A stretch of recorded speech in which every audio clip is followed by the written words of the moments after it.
Assalamualaikum warahmatullahi wabarakatuh. Ketemu lagi di podcast Radio Manggis. Mari bercerita menambah wawasan. Di edisi hari ini Jumat 26 Januari 2024. Oke nih Sohib Manggis semua, apa kabarnya? Semoga di siang hari yang luar biasa cerah hari ini kita masih bisa beraktivitas dengan baik dan aktivitasnya diberikan kelancaran. Amin ya rabbal alamin. Nah Sohib Manggis semua, hari ini kita nggak kerasa ya udah masuk di podcast Radio Manggis di edisi yang ke-11 ya Dimas? 11 atau 12 nih? Ini Kamel bilang 12. 11. Waduh, Kamel nih mau salah ini. Edisi yang ke-11, nggak kerasa udah 11 edisi saja. Mudah-mudahan sepanjang tahunnya masih bisa berlanjut terus. Dan insya Allah minggu depan itu edisi yang super istimewa. Karena kalau nggak salah podcast minggu depan itu kita mau dilangsungkan pas di hari ulang tahun Radio Manggis. Nggak kerasa Radio Manggis udah berapa tahun Riz Kamel? Dari tahun 72? 54 tahun ya kalau nggak salah. 50 sekian tahun Radio Manggis berdiri, dan minggu depan pas kita di acara podcast 52. Keliru nih Sohib Manggis semua.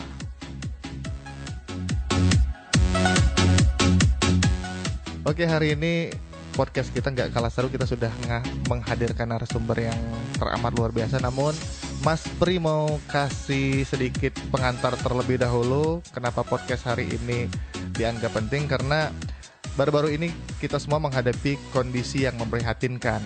Bencana terus melanda dan membuat kita masyarakat terus tertekan. Dari kemarau panjang, banjir, tanah longsor, hingga kebakaran hutan. Semua menghampiri, memberikan kita cobaan yang tak tahu sampai kapan. Bahkan sampai hari ini pun bencana banjir masih menghantui kota Jambi dan belum selesai, dan juga merenggut banyak sekali korban, baik itu korban secara material maupun korban nyawa. Mudah-mudahan bencana ini segera berlalu. Nah, hari ini kita sudah mengundang satu narasumber dari Green Student Movement Walhi Jambi yang akan mengangkat tema bagaimana peran orang muda Jambi dalam menyelamatkan lingkungan hidup Jambi. Kita perkenalkan narasumber kita. Saya manggilnya Ade aja nih ya. Karena umurnya jauh di bawah saya nih. Tadi ngobrol-ngobrol kelahiran tahun 2002. Nah, saya lagi asik-asik nonton Piala Dunia, baru lahir nih. Oke, kita perkenalkan Suci Nurul Askia. Gimana kabarnya Suci? Boleh disapa Sohib Manggis kita semua. Oke, Assalamualaikum warahmatullahi wabarakatuh. Halo semua Sobat Manggis. Saya Suci Nurul Askia dari Green Student Movement atau GSM Walhi Jambi, selaku mahasiswa juga nih dari Universitas Jambi. Kalau boleh tahu dari fakultas apa ini Suci dan program studi apa? Ya Mas, saya dari Fakultas FKIP, Keguruan dan Ilmu Pendidikan. Kemudian saya dari jurusan Pendidikan Biologi nih. Wah, pantas aktif di lingkungan karena jurusannya sesuai biologi. Oke deh Sohib Manggis, mungkin kita mau bincang-bincang terlebih dahulu dengan narasumber kita. Karena aku tuh beberapa kali beracara lah, berkegiatan di Walhi Jambi, tapi kayaknya aku baru dengar itu GSM. Setahu aku GSM nih kartu jaringan internet GSM, kalau nggak CDMA dulu kan. Nah, kalau ini aku dengar Green Student Movement. Nah, apa sih GSM Walhi itu, Suci? Oke Mas, sebelumnya saya ucapkan terima kasih banyak juga dari Radio Manggis sudah memberikan ruang nih untuk ngobrol-ngobrol di sini. Jadi GSM Walhi Jambi ini Mas tergolong baru juga. Itu terbentuk pada akhir tahun kemarin sekitaran bulan November. Oh, baru ya? Iya, baru. Jadi sebenarnya kalau GSM Walhi Jambi itu di tiap daerah seperti Kalimantan ataupun Jawa itu sebenarnya ada GSM Walhi Jambi. Tapi kalau dari Jambinya sendiri itu baru kemarin nih akhir November terbentuknya. Di bulan November ya. Iya. Jadi sebenarnya GSM Walhi Jambi ini semacam pendidikan dasar nih Mas Apri, sebanyak pendidikan dasar terkait lingkungan. Jadi nanti harapannya bisa melahirkan environmentalis nih dari Jambi, istilahnya kumpulan pemuda yang mempunyai kepedulian tinggi terhadap lingkungan, seperti itu Mas Apri. Seperti itu. Ya. Oke nih Suci, kan tadi sudah diinformasikan bahwasanya tergabung di GSM Walhi Jambi ini terbentuk di akhir tahun 2023, tepatnya di bulan November ya. Iya. Nah, Nah, aku tuh penasaran karena banyak sekali eh, mahasiswa itu yang beraktivitas tapi jarang yang mau ikut ke hal-hal yang berbau lingkungan. Nah, ini apa sih yang memotivasi Suci sendiri sehingga mau bergabung di GSM Walhi Jambi? Oke, wah ini menarik banget ya Mas Sapri. Bener banget nih kalau misalnya mahasiswa zaman sekarang kurang ya tertarik dalam aksi-aksi kepedulian lingkungan. Jadi sebenarnya bermula dari saya masuk ke jurusan pendidikan biologi. Jadi konsen juga ya terhadap lingkungan. Nah, kalau di dalam biologi itu ada yang khusus nih Mas Sapri, ada salam lestari, salam konservasi gitu Wah, kan. iya, iya. Kemudian saya kebetulan juga dari pendidikan biologi. Ingat betul ada dosen saya pernah bilang kalau misalnya kita tuh Ci punya 2 tanggung jawab besar loh Ci di pendidikan biologi ini. Apa Kita tuh? sebagai pendidik, kemudian ada tanggung jawab besar lagi kita sebagai agen lestari dan konservasi. Jadi merasa memiliki tanggung jawab tersebut, maka saya termotivasi nih bergabung dalam GSM Walhi Jambi seperti itu. Waduh, jadi memang karena basicnya di biologi dan berkaitan dengan lingkungan, maka join lah dengan GSM Walhi Jambi. Tapi aku sedikit kepo nih Suci. Di GSM Walhi Jambi apakah yang tergabung itu mahasiswa dari jurusan yang terkait lingkungan kayak biologi, mungkin kehutanan, atau ada dari jurusan lainnya? Oke, jadi sebenarnya Mas Sapri di dalam GSM itu mayoritasnya sih emang dari biologi ya, kemudian dari jurusan kehutanan. Tapi ada juga loh teman-teman dari hukum, ada juga teman-teman dari pertambangan bahkan. Sebenarnya nggak menutup kemungkinan sih buat teman-teman dari jurusan lain buat gabung di GSM Walhi Jambi gitu. Jadi kebetulan Suci kru kita ini kayak Dimas nih, yang satu lagi Fadli. Ini mahasiswa semester 5 di kampus sebelah nih, di UIN Sultan Taha Saifuddin Jambi. Nah, mana tahu nih mereka ini jurusannya komunikasi dan penyiaran Islam, dan mana tahu minat di hal-hal yang berbau lingkungan hidup, kampanye-kampanye tentang lingkungan hidup. Kira-kira bisa nggak mereka ini dari jurusan komunikasi gabung di GSM Walhi, dan caranya gimana nih? Apakah ada nanti periode berikutnya? Bisa banget dong kalau misalnya teman-teman di sini mau gabung, itu malah bisa dikolaborasiin tuh terkait komunikasi kan ya. Karena di dalam GSM Walhi Jambi itu kita nanti juga bakalan ada sosialisasi maupun kita kampanye gitu kan dari sosial media. Seperti saya sekarang ini bisa podcast di sini juga karena GSM Walhi Jambi gitu kan. Nah, kemudian ya di sana pun di GSM Walhi Jambi juga ada sih teman-teman dari UIN Sultan Taha. Oh, gitu. ada ya dari Iya, UIN ya. Itu ada. dari jurusan apa Ci yang dari UIN Dari- Sultan Taha Saifuddin Jambi? Dari jurusan hukum. Oh, kalau hukum ya. katanya. Nah, kemudian kalau misalnya persyaratan khusus nggak ada sih. Yang pentingnya kita karena ini namanya green student ya, pastinya tentu masih mahasiswa. Kemudian perkiraan umurnya antar 18 sampai 25 kalau nggak salah kemarin. Dan bakalan ada batch yang kedua sih, gitu kan di tahun ini, di tahun Mungkin 2024. di akhir tahun 2024 ya. Iya, Nah. estimasinya seperti itu.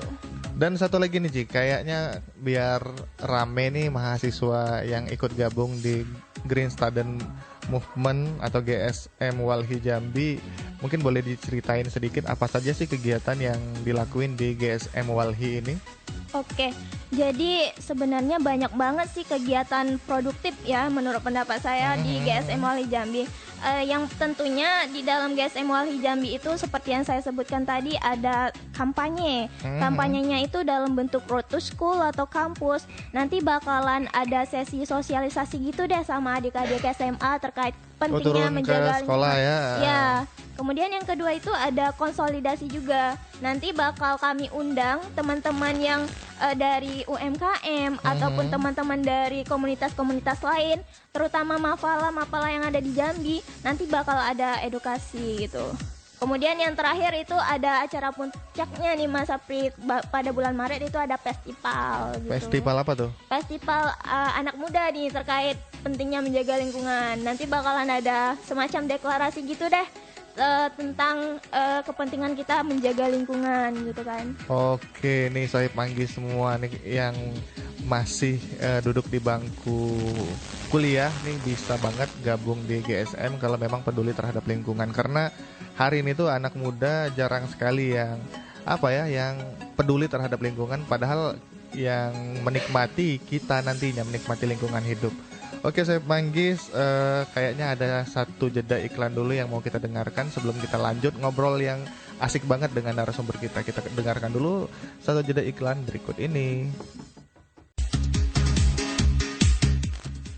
Masih di podcast Radio Manggis, mari bercerita menambah wawasan. Masih bersama Mas Pri dan juga narasumber kita, Suci Nurul Askia dari Green Student Movement Walhi Jambi. Kita lanjut ngobrol-ngobrol karena makin asik nih ngobrol dengan narasumber kita yang masih muda ini. Dan aku juga mau ngingatin buat semua sohib Manggis, bagi yang mau nanya-nanya boleh langsung aja di line telepon kita di 0741 24187 atau juga bisa via WA kita di 081174515500 atau bisa juga langsung komen di Instagram kita di @radiomanggis. Nah, kalau di Facebooknya belum dulu deh karena biasanya acara-acara yang lain baru kita posting di Facebook, tapi khusus untuk podcast kayaknya fokusnya di Instagram aja.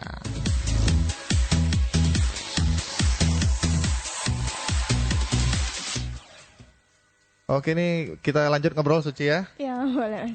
Nah, jadi aku nih masih penasaran dengan kegiatan yang ada di GSM Walhi Jambi. Tadi udah disebutin banyak banget kegiatannya. Tapi aku tuh ngelihat anak muda hari ini tuh banyak sekali yang nggak peduli dengan lingkungannya. Ada yang buang sampah masih sembarangan, masih menggunakan plastik. Terus kadang tuh anak-anak muda juga nggak peduli terhadap kerusakan hutan di daerah tempat tinggalnya. Dan bahkan yang aku sayangin itu mungkin bagi kita yang tinggal di daerah huluan, apalagi di daerah Merangin, Sarolangun, kalau nggak salah Suci dari Sarolangun juga Suci ya? Iya, benar Mas. Banyak sekali kayak penambangan emas tanpa izin, tambang batu bara, itu merupakan hal-hal yang mengancam lingkungan kita ke depannya. Nah, aku tuh ingin nanya gimana sih cara kita membangkitkan kepedulian anak muda terhadap lingkungan agar lingkungan kita ini terselamatkan, Ci. Gimana tuh? Oke, jadi benar banget ya, tadi banyak banget bencana alam dan juga bencana ekologis yang disebutin sama Mas Apri. Sebenarnya sebelum itu Mas Apri, kita di akhir tahun 2019 ya ke 2020 kan kita hektiknya sama pandemi COVID-19 gitu Ya, kan. betul. Nah, dikabarkan kalau misalnya dari pandemi COVID-19 itu korbannya jutaan, istilahnya banyak gitu kan, banyak memakan korban jiwa. Tapi sebenarnya berdasarkan riset dari yang dilakukan oleh Pew Research Center bersama 14 negara, bahwa ternyata ada ancaman yang lebih besar dari COVID-19, yaitu yang namanya krisis iklim. Iya. Jadi sebenarnya COVID-19 itu bukan apa-apanya dibandingkan Belum ada apa-apa dibandingkan dengan krisis iklim. Nah, sebenarnya kalau misalnya yang Mas Apri sebutkan tadi terkait bencana alam maupun bencana ekologis tadi, sebenarnya ya ini menjadi tanggung jawab kita semua ya, baik itu pemuda maupun stakeholder yang lain gitu kan, dari regulasi, pemerintah, segala macam.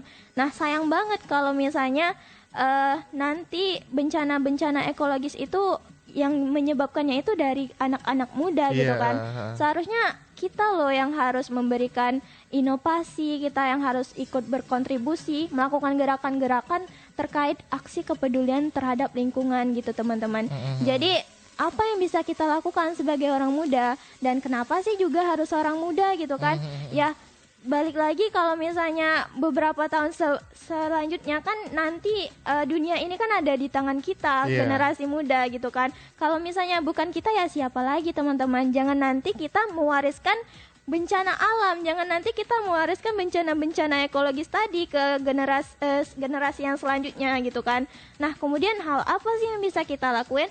Ya mulai dari diri kita sendiri aja dulu sih, dari hal-hal yang sederhana gitu kan. Sekedar teman-teman membawa tumbler nih gitu kan ke kemana-mana nanti buat minum, atau nanti teman-teman bisa di rumah gitu kan, setidaknya merubah lifestyle gitu kan, yang aku harus kontribusi sekecil apapun untuk ke lingkungan gitu kan. Misalnya dari matiin lampu kalau misalnya sudah digunakan, tidak menggunakan kipas angin yang setiap 24 jam gitu kan. Jadi ada tuh yang Di Iya. kosannya itu dari pagi sampai pagi lagi kipas anginnya nyala. Iya, Mas Apri itu benar banget karena saya ngomong di sini karena ada teman saya yang, Yang seperti seperti itu itu ya, kan. Jadi melakukan hal-hal kecil seperti itu. Nah, jadi kemudian teman-teman dari orang muda ini juga bisa loh kalian bergabung dalam organisasi ataupun komunitas. Nanti ya kalian bisa mencemari gitu kan sama teman-teman kalian yang lain dengan ideologi terhadap lingkungan seperti itu. Itu aja sih Mas Apri. Oke, ini luar biasa jawaban dari Suci, lumayan panjang penjelasannya dan memang ya hari ini itu aku ngelihat anak-anak muda jarang sekali satu dua lah yang bawa tumbler untuk wadah minuman, kemudian juga yang bawa apa namanya kantong untuk belanja itu jarang sekali anak-anak muda. Harusnya kan dimulai dari anak muda dulu baru bisa kita untuk menjaga lingkungan kita ke depannya. Nah ini juga Ci ada satu pertanyaan menarik nih yang aku tangkap. Kan kita semua ini kebanyakan di sini mahasiswa ya, Suci mahasiswa, termasuk kru-kru Radio Manggis yang bertugas hari ini tuh mahasiswa. Ya. Nah, apa sih peran kampus untuk mendorong mahasiswa agar peduli terhadap lingkungan di Jambi? Sudah ada nggak yang dari kampus Suci? Karena aku sendiri ngelihat di beberapa kampus itu masih belum terlalu besar perannya dalam mendorong mahasiswa-mahasiswa, peran kampus sendiri untuk peduli terhadap lingkungan. Nah, di Unja sendiri bagaimana keadaannya, Ci? Oke, kalau misalnya di Unja itu sepertinya ya Mas Apri itu tergantung dengan jurusan-jurusannya lagi sih gitu kan. Seperti saya kalau jurusan pendidikan biologi ya pasti konsennya terhadap lingkungan itu banyak gitu kan, ruang-ruang untuk kita mengeksplor atau melakukan sebuah aksi terhadap lingkungan. Nah, ya itu tergantung kepada teman-temannya lagi ya kalau misalnya memiliki kesadaran terhadap lingkungan gitu kan. Karena dalam kegiatan-kegiatan himpunan kami di pendidikan biologi itu dalam setiap event tuh pasti ada deh gitu kan menyinggung terhadap isu-isu lingkungan terkini, misalnya perubahan iklim ataupun apa ya, hujan asam gitu kan segala macam. Jadi emang kalau misalnya di pendidikan biologi itu emang banyak sih bahas isu-isu lingkungan, mulai dari kegiatan FGD ataupun kegiatan-kegiatan seminar gitu kan. Nah kemudian kami kolaborasi gitu kan, salah satunya dengan Walhi Jambi tadi. Jadi awal mulanya saya pun terjun bisa masuk ke GSM Walhi Jambi dari kolaborasi IMA tersebut sama Walhinya gitu kan. Jadi Tergantung jurusan lah ya. Ya tergantung jurusan dan juga tergantung kesadaran masing-masing lah gitu kan kalau misalnya mau mengeksplor terkait kepedulian lingkungan. Sebenarnya kalau bagi aku pribadi ya Cia, mungkin salah satu cara untuk mengurangi plastik di kampus nih, jarang sekali ada kampus itu yang menerapkan sistem misalnya disiapkan dispenser di beberapa tempat sehingga mahasiswa itu datang tinggal isi ulang, nggak beli lagi minuman-minuman yang berbahan tempatnya itu plastik. Kan jarang tuh. Terus ada juga teman satu, nggak tahu nih Suci setuju apa enggak, kalau teman aku dosen itu ada yang ngomong gini, nggak usah lagi disiapkan tempat sampah di kampus. Loh kok bisa, aku bilang, karena selagi ada tempat sampah maka orang akan menghasilkan sampah. Itu menurut Suci gimana nih, apakah harus ada tempat sampah atau nggak perlu ada tempat sampah di kampus nih? Kalau menurut Suci lebih setujunya mengingat masih kurangnya kesadaran ya. mahasiswa sekarang ya, lebih baik ada tempat sampahnya sih gitu kan. Ada aja tempat sampahnya masih aja dibuang sembarangan. Nih PR untuk mahasiswa sekarang dan juga nih PR untuk kampus, baik kampus UIN, Unja ataupun kampus-kampus yang lain, bolehlah didorong mahasiswanya terhadap kesadaran untuk lingkungan ke depannya, karena kita sendiri yang akan dirugikan apalagi kalau kampus kotor dan sampah berserakan dan lain sebagainya. Iya.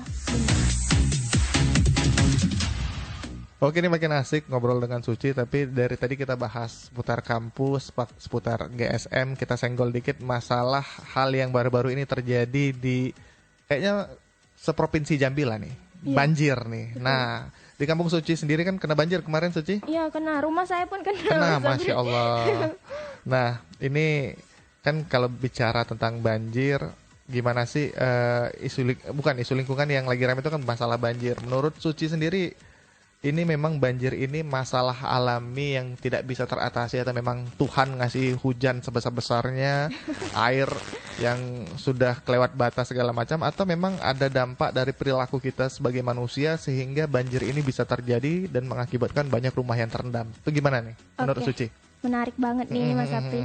Jadi sebenarnya menurut pendapat Suci masih banyak yang salah persepsi nih terkait banjir itu katanya dari curah hujan. Betul. Katanya banjir itu bencana alam nih Betul. dari karena turun hujan segala macam. Tapi sebenarnya Sobat Manggis ada bedanya loh antara bencana alam dan juga bencana ekologis gitu kan. Boleh Nah, tuh dijelasin, Ci. Iya, jadi kalau misalnya bencana alam itu emang karena kehendak Tuhan. Kita nggak bisa meminta pertanggungjawaban dari Tuhan ya, seperti Tsunami mungkin ya. iya, tsunami, gunung meletus gitu kan, longsor. Kalau bencana alam itu seperti itu. Nah, beda lagi kalau misalnya dengan bencana ekologis nih Sobat Manggis. Kalau bencana ekologis itu kita bisa mengidentifikasi siapa faktor penyebabnya. Salah satunya ya kita manusia yang menyebabkannya. Contohnya ada banjir, ada kebakaran hutan dan lahan dan lain sebagainya. Nah, yang menarik juga nih Mas Sapri, kalau misalnya katanya Indonesia itu ada 2 musim kan, musim hujan dan juga musim kemarau. Musim kemarau, Tapi nyatanya kalau kita nih sebenarnya ada 4 musim nih. musim asap. Musim asap, musim banjir gitu kan. Nambah lagi 2. Iya, jadi musim hujan kita kebanjiran, musim kemarau kita kebakaran hutan dan lahan. Jadi keasapan kita. Iya, jadi sebenarnya ya banjir itu kan karena kita ya Perbuatan manusia. Sebenarnya kalau misalnya sungai itu kan kalau secara apa ya, secara ilmu gitu kan, air kan mengalir dari atas ke dataran Tempat yang tinggi ke rendah, ya. gitu kan, seperti itu. Nah, tapi ada yang salah nih ternyata si sungai itu nggak bisa menampung volume air lagi gitu. Berarti ya ada yang salah dong di atasnya, di bagian atasnya yang bagian resapannya. Ya balik lagi karena perbuatan-perbuatan manusia, ada alih fungsi hutan, jadi buka untuk infrastruktur segala Bisa. macam gitu kan. Jadi hutan yang tugasnya tadi job desk-nya itu menampung air, kemudian dirambat gitu kan, ditebang ya. Jadi nggak ada lagi dong yang bertugas untuk menampung airnya gitu kan. Kemudian juga karena pengikisan tanah kali ya, segala macam gitu kan. Kemudian kita manusia juga membuang sampah sembarangan tadi, jadi akibatnya ada yang kesumbat. Jadi hal-hal seperti itulah yang bisa menyebabkan banjir tadi. Nah, kalau itu penyebabnya memang luar biasa dari manusianya sendiri ya, dari perilaku manusia, buka tambang mungkin, buka lahan untuk perkebunan kelapa sawit mungkin. Iya, benar Nah, banget tuh. Kalau dari GSM sendiri, dari Suci ya, gimana sih solusi dari anak muda terkait banjir agar kedepannya hal-hal yang seperti ini, banjir-banjir ini bisa berkurang bahkan bisa hilang lah. Tuh gimana solusi dari Suci? Oke, jadi kalau ditanya solusi untuk menghentikan itu sepertinya belum bisa ya. Tapi kalau misalnya untuk meminimalisir seperti yang sudah saya sebutkan tadi, yang pertama tadi kita bisa mulai dari diri kita sendiri, yaitu merubah gaya hidup gitu kan. Nah, saya mau ngasih info juga nih Mas Sapri. Kalau misalnya teman-teman mau tahu, kalau kita pakai lampu nih yang 10 watt dalam 60 menit kita udah bisa menghasilkan karbon sebanyak 9,51 gram loh gitu kan. Nah, bayangkan aja kalau misalnya dalam sehari ada 24 jam, berapa menit yang berapa karbon yang udah kita hasilkan gitu kan. Kemudian dari kendaraan bermotor nih teman-teman, sering banget kita misalnya sekedar mau beli bakso bakar kan di depan kampus gitu kan, kita males jalan kaki gitu kan, aku maunya pakai motor deh gitu kan.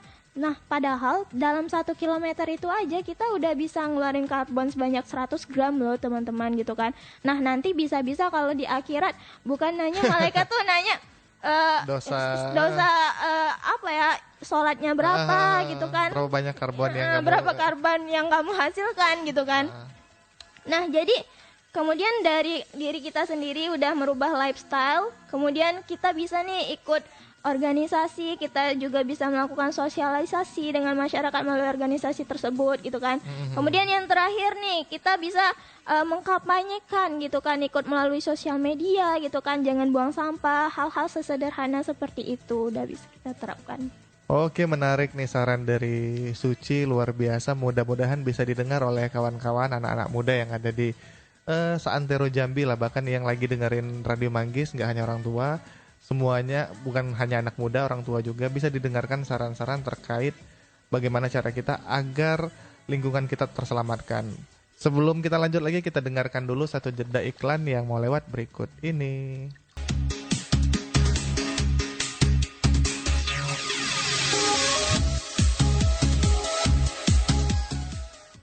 Masih di Radio Manggis 96 FM Jambi. Bagi yang sedang monitor kita, lagi ngedengerin kita, selamat mendengarkan aja. Dan selamat sore. Ini kayaknya sore-sore begini cuacanya lumayan cerah. Maksudnya cerah itu tadi pagi lumayan terik, dan sore ini biasanya cerah. Mungkin banyak yang mau beraktivitas di luar rumah, manfaatkanlah momen cuaca yang lagi cerah begini. Dan juga walaupun tadi kita cerita banjir ya, Ci ya. Di Jambi ini banyak sekali tradisi, bukan tradisi atau kebiasaan lah ya yang dilakuin masyarakat Jambi. Kadang banjir ini jadi berkah tersendiri juga. Kayak di Candi Moro Jambi itu biasanya kita berwisata, wisata ngeliatin candi, terus ke pojok kopi dusun, dan sekarang ini ada juga wisata yang namanya Pasar Terapung. Udah dengar? Oh iya, udah. Di Candi Moro Jambi mumpung lagi banjir nih, ada yang namanya Pasar Terapung. Dan banyak sekali juga di beberapa tempat kayak yang di dekat studio Radio Manggis sendiri nih, Ci, ada Jembatan Makalam. Nah itu dijadikan tempat wisata juga. Banyak sekali anak-anak sore hari itu berenang-berenang. Malah ada yang terjun juga dari atas jembatan ke bawah tuh. Jadi rame banget.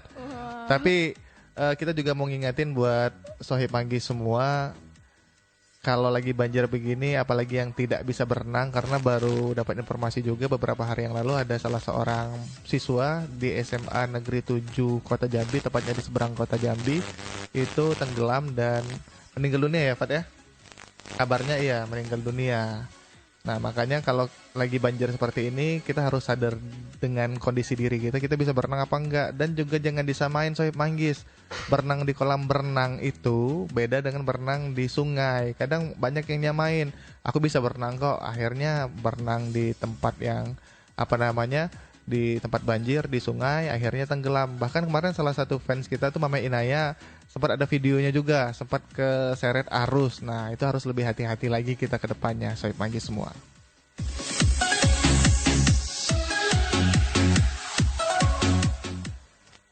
Nah, tadi ngobrol dengan Tuci, katanya di daerahnya terkena banjir juga. Kalau nggak salah sampai ke jalan, Ci ya? Iya, benar. Itu di daerah mana aja tuh, Ci? Di Serlangun yang sampai ke jalan? Kayaknya di Carmen ya? Carmen, di terus Ladang Panjang sendiri ya. Iya.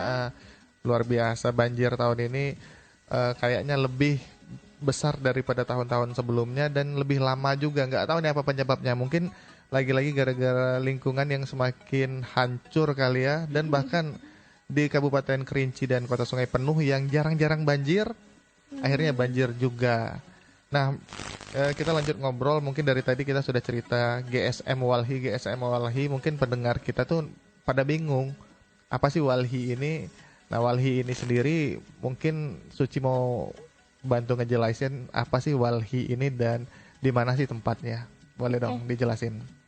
Oke, jadi Walhi ini semacam NGO Sobat Manggis, atau non-governmental organization, atau yang organisasi di bawah tidak di bawah naungan pemerintah. Pemerintah ya. Ya. Jadi arah gerak si Walhi ini dalam bidang lingkungan, dalam bidang keadilan ekologis. Jadi semisalnya ada masyarakat ataupun teman-teman Sobat Manggis gitu kan, yang mungkin terkena dampak dari lingkungan gitu kan, atau istilahnya keadilan ekologisnya direnggut sama korporasi atau lain-lain, itu biasanya Walhi nih yang bakalan terjun langsung untuk membantu masyarakat. Berarti di bidang advokasinya juga ya? Di bidang advokasi seperti itu.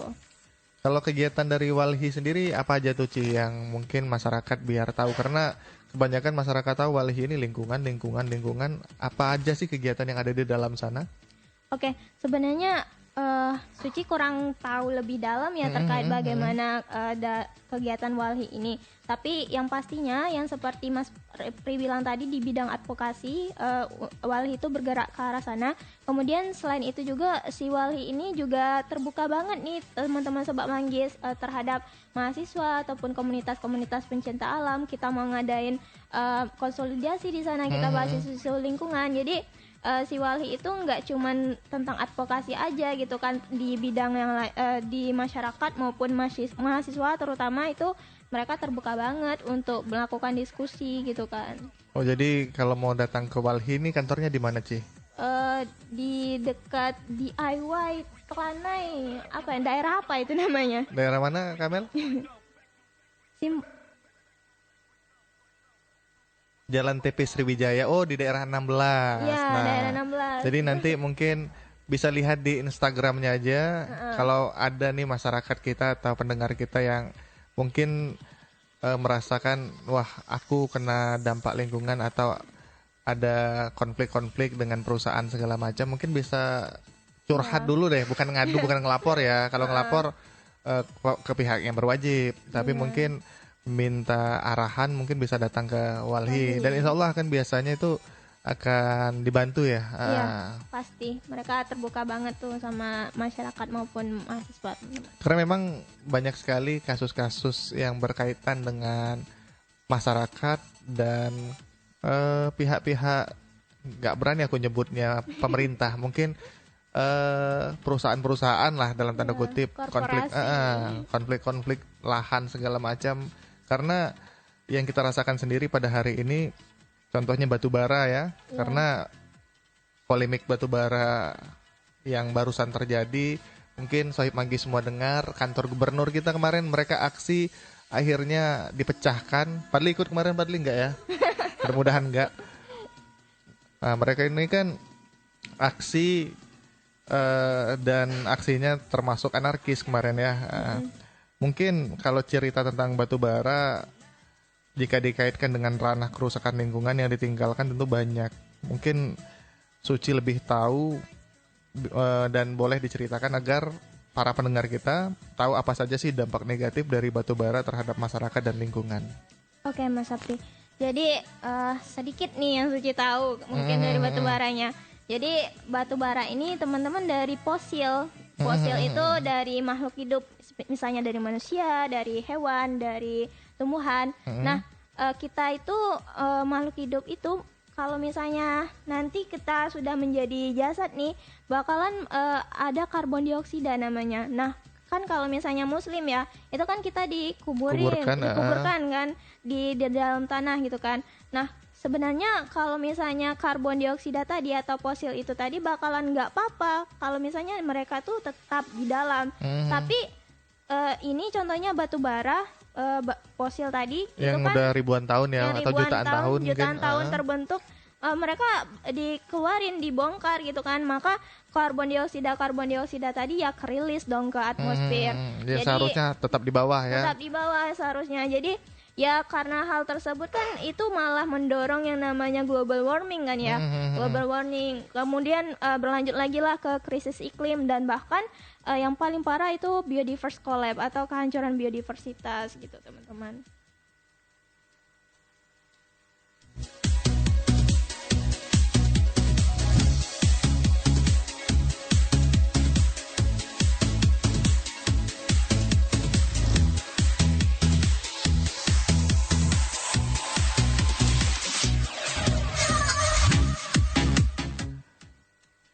Oke nih, itu banyak banget ternyata dampak dari batu bara terhadap kehidupan kita ya, Ci ya. Belum lagi mungkin kalau pengaruh batu bara yang diangkut oleh kendaraan di jalanan, debu-debunya itu berpengaruh nggak terhadap kita selaku masyarakat yang berada di sekitar perlintasan batu bara? Berpengaruh banget dong itu. Kan kemarin juga sempat nih ada demonstrasi juga ya dari mahasiswa Unja maupun UIN. Ya belum lagi dari kendaraan itu tadi juga mengganggu lalu lintas yang lain, terutama mahasiswa kan. Kemudian juga debu ataupun asap yang dikeluarkan dari kendaraan si batu baranya juga jadi polusi gitu kan, mengganggu mata. Nah, bisa jadi kecelakaan segala macam gitu kan Mas Apri. Nah, kalau nggak salah Suci ini tinggalnya di daerah Mendalu ya. Iya. Nah, gimana sih, apa sih yang dirasakan mahasiswa ketika kendaraan batu bara masih melintas di daerah Mendalu? Nah, mungkin boleh curhat sedikit nggak apa-apa nih. Oke, curhat nih sebagai mahasiswa. Jadi om-om sopir batu bara, jujur saya sebagai mahasiswa itu ketar-ketir gitu kan. Apalagi kalau misalnya ada jadwal dadakan dari dosen, kadang disuruh jam segini udah di kampus, tapi ya kadang ada batu bara maupun sopir-sopir Itu siang atau malam?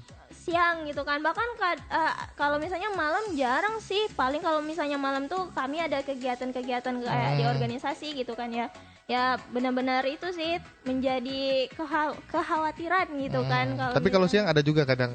Ya masih ada sih kalau yang saya lihat gitu kan beberapa. Gak apa-apa, bilang aja sih biar kita semua dengar kan, nggak dari satu sudut pandang aja. Karena kemarin waktu di media, di aksi-aksi sopir batubara, mereka tuh bilang di konten sosial media lah yang aku lihat, mereka tuh bilang kalau kami melintas itu malam kok, nggak siang. Nah ini biar ada orang yang merasakan langsung nih, ternyata siang juga ada. Jadi wajar kita tuh berontak ke sopir batubara karena selain angkutannya yang ganggu, juga batu bara yang dieksploitasi itu juga bikin lingkungan menjadi nggak sehat ya. Ya benar banget tuh Mas Apri. Kalau misalnya boleh sedikit cerita nih, kemarin waktu ada kegiatan IKHIMBI namanya, Ikatan Himpunan Mahasiswa Biologi Indonesia, Munas di Lombok. Itu seminggu Suci di sana. Kan kalau misalnya di sana ya emang beda gitu jalur jalan untuk produksi yang batu bara ataupun. Oh, di sana ada batu bara juga ya? Kalau batu baranya kurang tahu sih Suci, tapi kalau misalnya kayak produksi pertanian gitu kan, itu emang beda gitu jalurnya kan jalurnya ya kan. Nah, udah pulang udah seminggu di Lombok, kemudian balik lagi ke Jambi, itu rasanya udah beda banget gitu kan. Kalau misalnya udara yang dihirup itu beda banget rasanya. Kalau misalnya di Jambi jalan kan dari bandara, bau batu bara gitu ya. Nah, itu memang harus dirasakan lah perubahan kita ketika datang ke tempat yang sudah sesuai dengan aturan, dan ke tempat yang masih aturannya sering dilanggar terkait transportasi batu bara lah. Dan kita sendiri juga merasakan, apalagi yang dari tempat tinggalnya, dari asalnya mungkin daerah Kerinci, Sungai Penuh, Saralangun, Merangin, yang selama ini kalau mau pulang kampung mungkin mikir 10 kali mau pulang kampung. Tapi dengan jalan yang lancar sekarang, ya mungkin kalau disuruh bolak-balik seminggu 3 kali juga masih sanggup kali Ci ya. Iya benar. Oke nih Suci, ngobrolnya sebenarnya makin asik, tapi karena sebentar lagi masuk jeda waktu sholat asar untuk wilayah Jambi dan sekitarnya, kita dengarkan dulu satu jeda iklan berikut ini.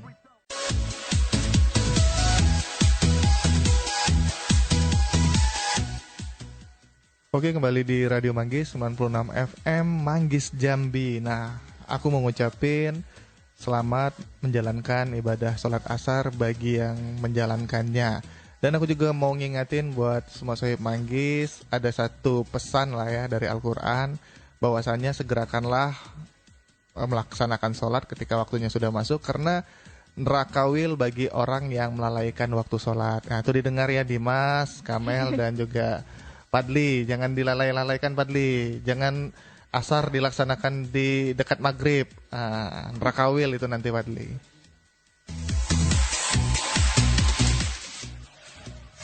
Oke, kita lanjut ngobrol dengan narasumber kita, Suci Nurul Askia. Nah, dari tadi itu obrolan kita tentang kerusakan lingkungan, dan terakhir tadi tentang batu bara, Ci ya? Iya. Nah, kayaknya nih gak banyak yang tahu bahwasannya selain batu bara, ternyata perkebunan kelapa sawit itu juga memberikan efek yang luar biasa terhadap lingkungan. Bahkan dampaknya negatif ya. Betul. Nah,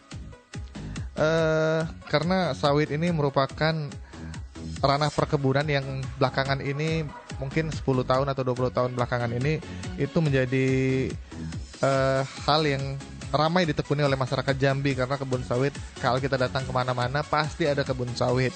Namun masyarakat ini nggak tahu bahwasanya sawit seringkali membawa petaka terhadap lingkungan kita, terutama lingkungan hidup. Mungkin bisa Suci ceritakanlah sedikit apa saja sih dampak negatif dari perkebunan kelapa sawit bagi masyarakat dan juga bagi lingkungan. Oke, Mas Sapri. Jadi terkait sawit, kebanyakan ya di daerah Jambi itu satu lahan itu sawit semua kan. Istilahnya itu monokultur ya. Iya, betul. Monokultur. Jadi sebenarnya itu nggak bagus gitu kan terhadap keseimbangan ekosistem gitu teman-teman. Jadi monokultur itu tadi ya mempengaruhi yang namanya keanekaragaman hayati, dan sebenarnya hal itu sangat penting untuk keseimbangan ekosistem tadi gitu kan. Yang seharusnya dalam ekosistem itu ada yang namanya jaring-jaring makanan gitu kan.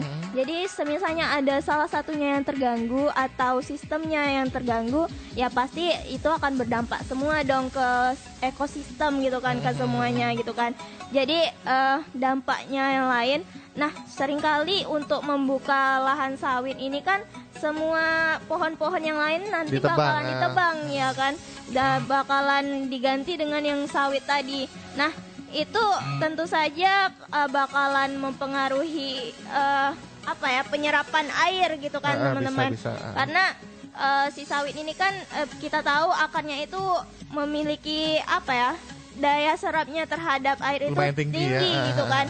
Jadi hal itu tentu saja mengganggu struktur tanah, kemudian mengganggu resapan air tadi, yang seharusnya tugas-tugas pohon lain yang tadi ditebang itu digantikan, diambil alih oleh si sawit tadi, seperti itu.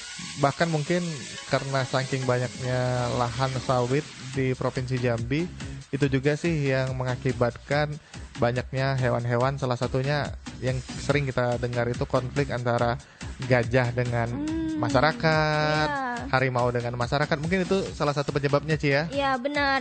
Mereka nanti itu juga bakalan ngerusak habitat dari hewan juga teman-teman, seperti itu. Oke Ci, aku tuh mau cerita sedikit. Ini hampir ke semua narasumber yang datang sini tuh pasti aku bilangin, aku ceritain bahwasannya di Radio Manggis ini punya suatu keajaiban. Keajaibannya itu waktu itu terasa cepat sekali berlalu. Nah, karena dari 2:30 tadi kurang lebih jam 2 lah Suci hadir sampai di sini, kemudian mulai podcastnya tadi jam 2:30, dan sekarang waktunya udah mau masuk jam 4 sore. Nggak kerasa sekali ya Ci ya? Iya, nggak kerasa banget. Seru tadi ya ngobrol-ngobrolnya. Mungkin terakhir mau minta closing statement dari Suci, pesan untuk anak muda Jambi terkait lingkungan, mungkin boleh disampaikan Ci. Oke, jadi teman-teman Sohib Manggis, di antara ribuan masalah mungkin yang teman-teman alami, di antara banyaknya permasalahan itu, hiruk-pikuk permasalahan tersebut kita bakalan disatuin nanti di permasalahan lingkungan teman-teman. Itu so pasti. Ya contohnya aja banjir, kebakaran hutan dan lahan, itu efeknya bukan hanya ke satu orang, pasti efeknya itu bakalan ke setiap aspek kehidupan kita gitu teman-teman. Jadi kita nggak perlu lagi nih cari siapa pelaku, siapa korban. Tentu aja bakalan banyak banget yang perlu dimintai pertanggungjawaban. Tapi ayo nih sama-sama mulai dari hal yang sederhana aja deh, kita sama-sama anak muda untuk melakukan kontribusi terhadap lingkungan. Jadi kalau misalnya kata senior saya nih Mas Sapri, nggak ada kontribusi yang sepele apabila itu terkait aksi terhadap lingkungan, Sohib Manggis. Oke, luar biasa sekali pesan yang disampaikan Suci untuk kita semua. Mudah-mudahan apa yang diinformasikan oleh Suci itu menjadi informasi yang informatif dan juga membuat perubahan terhadap perilaku kita agar lebih peduli, bahkan sayang terhadap lingkungan kita, karena lingkungan hal yang sangat penting apalagi untuk tahun-tahun ke depan, karena kitalah yang akan menikmati anak cucu kita juga nanti ya. Oke Suci, mungkin untuk hari ini kita sudahi dulu podcast kita karena jam sudah menunjukkan jam 4. Kita pamit undur diri dulu. Terima kasih buat semua Sohib Manggis yang sudah monitor dari tadi, yang sudah dengerin kita. Saya Mas Pri dan Suci Nurul Azkia. Kita berdua pamit undur diri dulu. Terima kasih. Wassalamualaikum warahmatullahi wabarakatuh.